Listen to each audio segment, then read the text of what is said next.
Сега е време да ја научиме најважната лекција во трейдањето што ќе не спаси од банкротирање на сметка. Постои едно златно правило што секој професионален трейдер го има истетовирано во главата. The trend is your friend, или трендот е твојот најдобар пријател. Замисли дека се наоѓаш пред брза мокна река. Ако се обидеш да пливаш против струјата, реката ќе те измори за 2 минути и ќе потонеш. Ама ако се пуштиш по струјата, таа сама те носи напред со огромна брзина и без напор. На берзата е истото. Струјата на реката се вика тренд. Пазарот се движи во 3 смера. Uptrend, односно нагорен тренд, е кога цената прави појасни, повисоки врвови и повисоки дна, higher highs и higher lows, и тука купувачите доминираат. Тука е добро да купуваме. Втората е downtrend, односно надолен тренд, кога се паѓа и доминираат продавачите.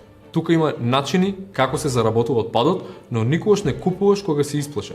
И sideways, односно консолидација, е кога берзата спи и се движи во круг. Тука најдобро е да се седи на страна. Најголемата грешка што ја прават почетниците е што сакаат да бидат попаметни од берзата. Гледаат дека Nvidia паѓа како камен и си велат: сега е ефтина, ајде да купам. А тоа е како да се обидуваш да фатиш нож во пат со голи раце. Во Prime Class ние не се бориме со реката. Ние ги учиме нашите студенти како да го препознаат трендот од самиот почеток, да се качат на бранот заедно со најголемите институции и да излезат со профит пред бранот да се сруши. Во следната епизода ќе зборуваме како еден ист графикон изгледа различно во 1 минута и во 1 час. Се гледаме.